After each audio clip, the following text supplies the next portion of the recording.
وہ وقتی طور ہوتے ہیں، لہٰذا الیکشن میں بھی رابطہ جمعیت علماء اسلام نے اکثر حلقوں میں تحریک انصاف کی امیدواروں کو سپورٹ کیا ہے، اور میں خود بھی ایک حلقے سے الیکشن میں کڑا تھا، لیکن تحریک انصاف کی امیدوار کے حق میں دستبردار ہوا۔ ابھی اس وقت جو ملک کو درپیش مسائل ہے، وہ مسائل جو ہے وہ لاقانونیت کا ہے، وہ مسائل امن و امان کے ہے، وہ مسائل اقتصادی مشکلات کے ہے۔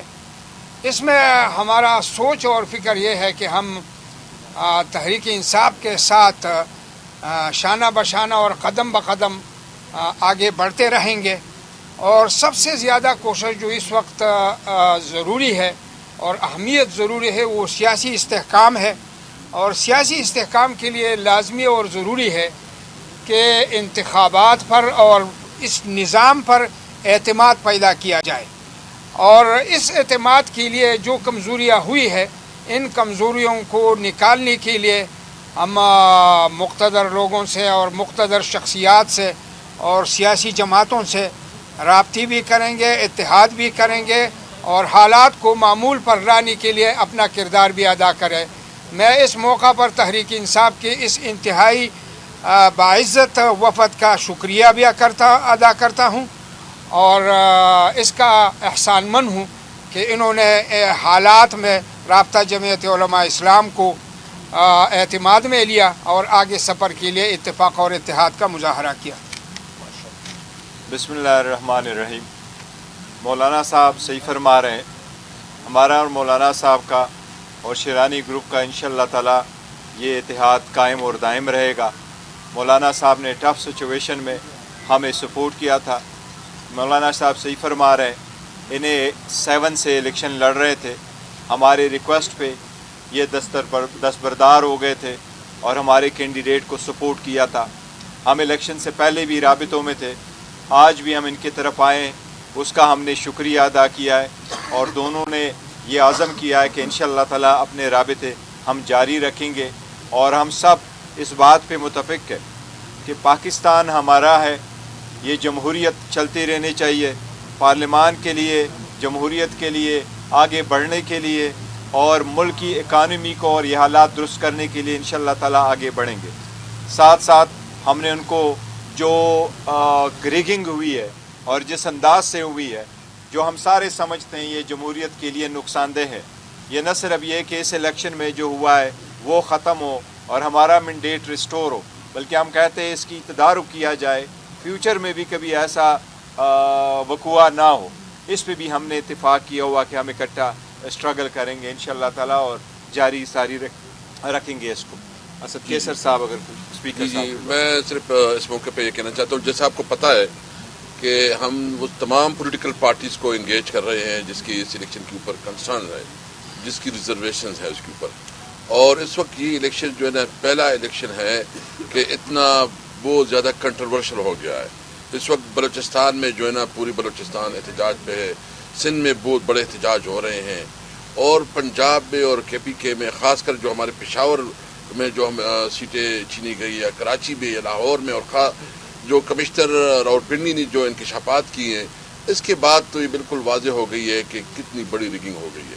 ہمارا مطالبہ بالکل سمپل ہے، فارم 45 جو کہ ایک قانونی ڈاکومنٹس ہیں جس کے بارے میں جو کہ ان حکومت کے اپنی ایک پروسیجر اس کے مطابق ہے، قانون کے مطابق ہے۔ ہمارا مطالبہ یہ ہے کہ فارم 45 کے مطابق جو نتائج ہے، جس کا مینڈیٹ ہے، جس پارٹی کا بھی ہے، اس کو مینڈیٹ تسلیم کیا جائے۔ اور میں چیف جسٹس سے مطالبہ کروں گا، اور ہماری پارٹی مطالبہ کرتی ہے کہ جو کمشنر نے الزامات لگائے ہیں یا انہوں نے جو انکشافات کیے ہیں اس پر جوڈیشل انکوائری کی جائے۔ انشاءاللہ اس کے بعد ہم پروگرام بنا رہے ہیں، محمود خان اچکزئی سے بھی میری بات ہوئی ہے، اور GDA کے ساتھ بھی ہم نے رابطہ کیا ہے۔ انشاءاللہ کراچی بھی جائیں گے، کوئٹہ بھی جائیں گے۔ ہم کسی بھی صورت میں یہ کسی کو اختیار نہیں دیتی کہ وہ بند کمروں میں فیصلے کرے۔ یہ فیصلے آئین اور قانون یہ عوام کو دیتی ہے، یہ کنسٹیٹیوشنل رائٹ ہے ایک عوام کی، جس کو وہ مینڈیٹ دے وہ اسی کا اختیار ہے کہ وہ ملک کی نمائندگی کرے۔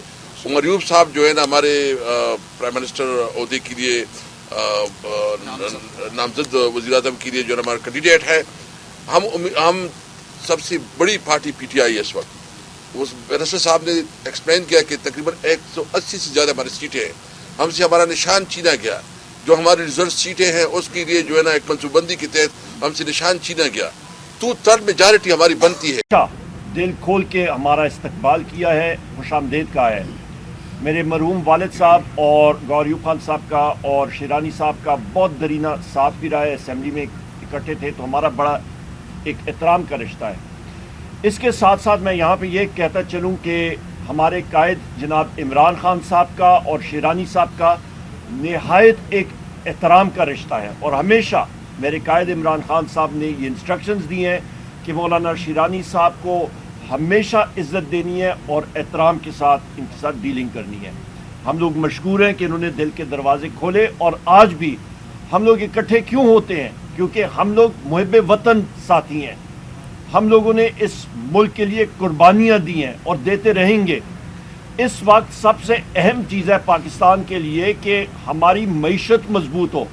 اور معیشت تب مضبوط ہوگی کہ وزیر اعظم ہاؤس میں ایک مضبوط وزیر اعظم اور ایک مضبوط پارٹی کا وزیر اعظم آئے، نہ کہ 40 سیٹوں کا ریگڈ الیکشن کی بیساکھیوں پہ چلتا ہوا ایک وزیر اعظم آئے جس کی کوئی حیثیت نہ ہو، جس کی کوئی سنے نہ، وہ فیصلے نہیں کر سکے گا. لہٰذا یہ وقت کا تقاضا ہے کہ پاکستان کی عوام کو اس وقت ایک مضبوط حکومت چاہیے جو کہ پاکستان تحریک انصاف ہی دے سکتی ہے.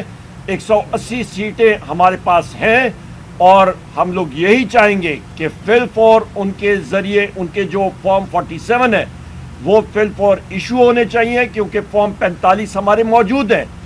آج بھی آپ دیکھیں کہ اسلام آباد ہائی کورٹ نے 3 اسلام آباد سیٹوں پہ اسٹے دیا ہے اور وہ اس چیز کی عکاسی کرتا ہے کہ جس طرح کے وہ چیزیں دیکھ رہے ہیں دھاندلی ان کو نظر آئی.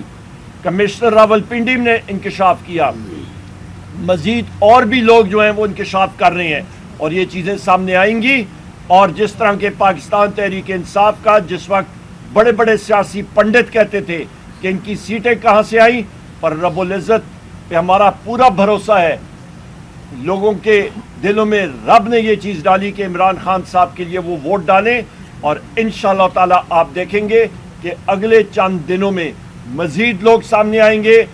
رزلٹس پاکستان تحریک انصاف کے فیور میں مزید سامنے آئیں گے اور حکومت مرکز میں اور چاروں صوبوں میں پاکستان تحریک انصاف ہی بنائے گی. اور یہاں پہ ایک بار پھر میں یہ کہتا چلوں، چاہے وہ ایم کیو ایم نے جو ڈاکہ مارا ہے کراچی کی اور سندھ کی سیٹوں پہ، پشاور کی ہماری 7-8 سیٹیں ہیں جس پہ تیمور خان ہے، جس پہ ہمارے کامران بنگش ہے، ہمارے قاسم ہے، بہت سارے اور ساتھی ہیں ہمارے، جانداد خان ہے. ہمارے یہاں پہ 3 سیٹیں اسلام آباد کی سیٹوں پہ ڈاکہ ڈالا گیا ہے. 80 اور سیٹیں ہماری جن ساتھیوں کی پریس کانفرنس میریٹ میں ہوئی ہے، ان ساروں کے لیے ہم لوگ فائٹ کریں گے. قانونی رستہ ہم نے اختیار کیا ہوا ہے. ہم لوگ قانونی چارہ جوئی انشاءاللہ تعالی مزید کریں گے اور یہ سیٹیں ریکور کریں گے. میری آخر میں ایک بار پھر اپنے جمعیت علماء اسلام کے ساتھیوں کا میں شکریہ ادا کرنا چاہتا ہوں کہ انہوں نے دل کے دروازے کھولے اور یہ جستجو ہماری جاری رہے گی. کیوں؟ کیونکہ ہم لوگ ایک مستحکم، ایک مضبوط پاکستان اور خوشحال پاکستان دیکھنا چاہتے ہیں جہاں پہ ہماری حکومت آتے ساتھ ہی ہمارا پہلا کام ہوگا کہ اپنے دلوں کے راج کرنے والے وزیر اعظم عمران خان صاحب کی بازیابی، جناب شاہ محمود قریشی صاحب کی، چودھری پرویز الہی صاحب کی، ہماری خواتین جو اندر پابند سلاسل ہیں ان کی بازیابی، ہمارے جو مرد لیڈران ہیں ان کی بازیابی، اور ہمارے جو سروں کے تاج ہیں، ہمارے ورکرز ہیں، ایکٹیوسٹ ہیں، ان کی بازیابی کرائیں گے انشاءاللہ تعالیٰ کہ وہ اپنے خاندان کے پاس واپس آئیں. اس کے ساتھ ساتھ عمران خان صاحب کی اہلیہ بشرا بی بی جن کا سیاست سے کوئی تعلق نہیں ہے، ان کا جو اس وقت وہ پابند سلاسل ہیں ان کا سب جیل بنایا گیا ہے اور جو ان کے خلاف جھوٹے کیس ہیں ان کو انشاءاللہ تعالی ہم نے ختم کرنا ہے. بہت شکریہ. عمر ایوب صاحب یہ فرمائیے کہ آپ لوگوں نے چیف جسٹس آف پاکستان سے اسد قیصر صاحب نے مطالبہ کیا عدالتی تحقیقات کا، الزام تو براہ راست اسی چیف جسٹس آف پاکستان پہ لگ رہا ہے کمشنر صاحب کی طرف سے، تو وہ کیسے غیر جانبدارانہ انکوائری کرائیں گے؟ اور دوسرا جو پہلے سے موجود کیس ہے بریگیڈیئر ریٹائرڈ علی خان کا، کیا پی ٹی آئی اس میں فریق بنے گی تاکہ اس کو جو ہے وہ لاجیکل اینڈ تک انہی سارے ثبوتوں کے ساتھ پہنچایا جا سکے؟ پہلا جز آپ کا سوال کا ایک ہے وہ میں دے دوں گا، پھر میں بیرسٹر غور صاحب سے، چیئرمین صاحب سے گزارش کروں گا قانونی طور پہ جہاں تک چیف جسٹس صاحب کا تعلق ہے بہت احترام کے ساتھ، جس طرح کل بھی ہم نے بات کی تھی پریس کانفرنس میں اور آج بھی، کہ کیونکہ راولپنڈی کے کمشنر نے ان کا نام لیا اور چیف الیکشن کمشنر کا، تو قانون کا تقاضا یہ ہے، انصاف کا تقاضا یہ ہے کہ وہ اس انکوائری کا حصہ نہ بنے اور ایک انڈیپینڈنٹ جوڈیشل فورم بنے، پر وہ سٹیج 2 ہے، وہ لانگ ٹرم میں ہے۔ امیجیٹ ٹرم میں ہمارا یہ ہے کہ ہمارے جو ساتھی جن کے خلاف یہ ریگنگ کا شواہد سامنے آئے ہیں، یہ فل فارم 45 کی بنیاد پہ نیا فارم 47 بنے اور ان کو ریٹرنڈ کینڈیڈیٹ ڈکلیئر کیا جائے۔ جی دیکھیں، جس کا آپ ذکر کر رہے ہیں، ہم چاہ رہے ہیں پینڈورا بکس ہم نہیں کھول رہے ہیں، ہم صرف یہ کہہ رہے ہیں کہ اس وقت بڑا سمپل ہے، اور وہ سمپل یہ ہے کہ فارم 45 کو اٹھا کر کے جو پریزائڈنگ افسران صاحبان نے ایشو کیے ہیں اور وہ پورے پاکستان میں ہم نے پوائنٹ آؤٹ کیے ہیں 80 سیٹ سے، ان کے مطابق رزلٹ ڈکلیئر کرے، جو رزلٹ ڈکلیئر ہوگا اس کے مطابق وہی ہمیں عوام کا آواز ہے اور وہی ہمیں قبول ہے۔ وہ آپ پہلے ہمارے رزلٹ واپس ڈکلیئر کرے، پھر جو لوزر کینڈیڈیٹ ہوگا وہ آگے جائے اور جہاں پارٹی بننا چاہتا ہے وہ جائے۔ سمپل بات ہے، کیونکہ الیکشن کمیشن کے پاس اختیار ہے، پہلے بھی الیکشن کمیشن نے ایسا کیا ہے، ابھی بھی ہم کہتے ہیں کہ آپ ڈسکریمنیٹ نہ کریں، اسی کے انداز سے آپ چلیں۔ اتحاد کی بات کی، اللہ اتحاد کو قائم دائم رکھے، لیکن آپ نے ایک بیان دیا تھا کہ جو پاکستان تحریک انصاف سے بلے کا انتخاب نشان چھینا گیا ہے وہ آئین اور قانون کے مطابق ہے۔ اس کے بعد شریف النور صاحب کا ایک بیان سامنے آیا تھا، انہوں نے کہا تھا کہ بانی چیئرمین کے کہنے پر ہم نے شیرانی گروپ سے انتخاب ختم کیا ہے۔ یہ آپ کی مہربانیاں ہے جو آپ نقطے نکال کر کے لوگوں کو دوری کر پہ لاتے ہیں۔ اچھا سر، آپ بتائیے گا کہ اس وقت اسٹیٹس کیا ہے؟ الیکشن کمیشن میں آپ کے کتنے ایم این ایز نے سنی اتحاد کونسل کے فارم جمع کروا دیے؟ پنجاب، خیبر پختونخوا، سندھ اور بلوچستان کی ذرا ڈیٹیل بتائیے گا۔ دیکھیے، جو ہم نے ان کے ساتھ ایگریمنٹ کیا ہے، ایم او یو سائن ہوا ہے، اور اس کے مطابق جو ہمارے سارے ایم این ایز اور ایم پی ایز ہے، چاہے وہ سندھ میں، چاہے وہ کے پی کے میں، چاہے وہ پنجاب میں ہے، وہ ہم فائل کریں گے۔ وہ فائل کرنا ہوتا ہے ودن 3 days، ہمارے پاس ریکارڈ آ گیا ہے، لیکن 16 تاریخ کی جو نوٹیفیکیشن آئے اس کی 3 دن کے اندر ہوتا ہے۔ وہ کل کے دن میں جتنے ہمارے پاس آئے تھے اس 16 کے مطابق وہ آج ہم نے جمع کرائے۔ 50 ایم این اے کی پنجاب سے بلانگ کرتے ہوئے وہ 50 ایم این اے کی آج ہم نے فرسٹ گو میں الیکشن کمیشن میں جمع کروائے۔ وہ ہمارے کینڈیڈیٹس کے لیٹر بھی CNIC بھی اور ان کے ایفیڈیوٹ قانون کے مطابق جمع کرانے تھے وہ ہم نے الیکشن کمیشن میں جمع کرائے۔ وہ دوسرے نوٹیفیکیشن کے مطابق انشاءاللہ کل ہم ان کو دیں گے، اور 2 دن میں یہ پروسیس ان کے نوٹیفیکیشن کے مطابق یہ کمپلیٹ ہو جائے گا۔ صوبائی ایم پی ایس کی بھی آئی ہمارے پاس، اب کل ہم جمع کریں گے۔ میں ابھی کہہ رہا ہوں آپ کو کہ ابھی ہم نے 50 ایم این ایز کی وہ کر دی ہیں۔ یہ دکھائی دیتا ہے کہ جو اتحاد ہونے جا رہا ہے، آج بھی 2 جماعتوں کے ساتھ ہوا، دوبارہ ملاقات ہو رہی ہے، ریزرو سیٹس کو بچانے کا یہ مقصد ہے۔ الیکشن کمیشن یہ کہتا ہے کہ جو ترجیحی فہرست جمع کروائی جاتی ہے اس کی ڈیٹ ختم ہو چکی ہے۔ آپ لا کو بھی سمجھتے ہیں کہ یہ معاملہ چلے گا کیسے؟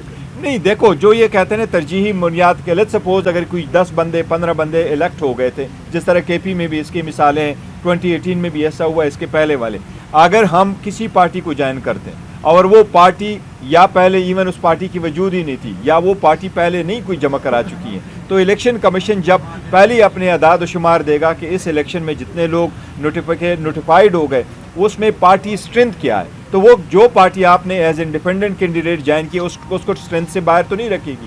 الیکشن کمیشن اگر کل نوٹیفائی کرے گی کہ یہ 266 سیٹس ہے، اس میں سے پارٹی اسٹرینتھ کیا ہے، تو جو انڈیپینڈنٹ ہم جوائن کریں گے ہمارے، وہ اس کے بھی ایک کسی پارٹی کے اسٹرینتھ میں دکھائیں گے۔ تو جس وقت الیکشن کمیشن وہ اسٹرینتھ دکھائے گا، وہ بتائے گا یہ پارٹی ہے، اس کے ہمارے پاس لسٹ نہیں ہے، تو وہ ہمارے ایم این اے جو ریزرو سیٹ ہے وہ نامینیشن پیپر فائل کرتے ہیں، اس کی اسکروٹنی ہوتی ہے، اور جو پرائیورٹی لسٹ ہے وہ اس کے بعد آتا ہے۔ یہ لیگل پروسیس ہے۔ دیکھو، الیکشن کمیشن ہر بہانہ ڈھونڈتا رہا ہے ہم سے، جس طریقے سے انہوں نے بلہ چھین لیا، جس طریقے سے ہمارے خلاف